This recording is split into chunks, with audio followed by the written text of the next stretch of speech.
Welcome to my channel. Think happy, be happy. Subscribe and press the bell icon button. Singhasan Battisi. The Throne Mystery. It is a matter of those times when King Bhoj used to rule over the city of Ujjaini.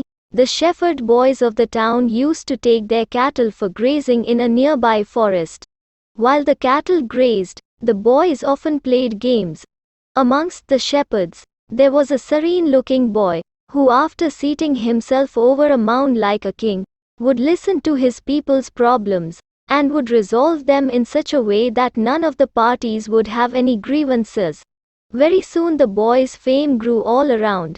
King Bhoj also came to know about him, and was amazed as to how such an ordinary shepherd boy could give such correct solutions to the problems. Next day he disguised himself in ordinary clothes and came to that mound in the forest.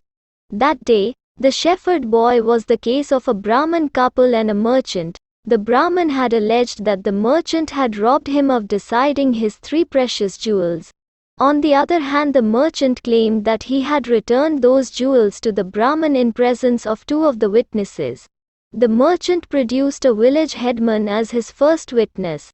The boy king called the headman to him separately and cross-examined him by asking, "Mr. Headman, the jewels, the merchant claims that he had returned to the Brahmin, and you witness as you say, will you tell us what color and sizes were they of?" The headman looked confused. He spoke, "My lord, they were as large as lemons and were of blue color." The boy king asked him to go aside for a while, and asked the same question to the next witness, who was a village priest. The priest said, "My lord, the jewels were of peanut size and were red in color." The boy king dismissed the priest and said to the merchant, "You are a dishonest person and a liar. You have bribed these witnesses and purchased them. If you had returned the jewels in their presence, they would have known what the jewels looked like." The merchant looked frightened. He fell at the feet of the boy king and immediately returned those 3 jewels to the Brahmin. Standing amongst other people in ordinary clothes, King Bhoj watched everything with admiration.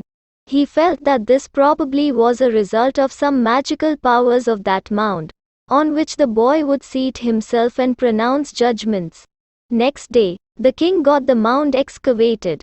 He was amazed to find an exquisite golden throne that had 8 fairies each, on all 4 sides of the throne.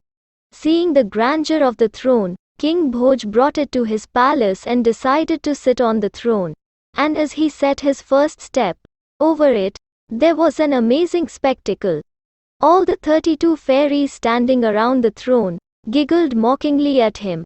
All at once, the king stepped back, shell-shocked, and asked, "Fairies, why did you laugh?" Suddenly there was sound from the throne, "O King Bhoj, only a person as able and virtuous as King Vikramaditya can ever sit in this throne." We, the 32 fairies, would now narrate the tales of King Vikramaditya's bravery, justice, ability and generosity.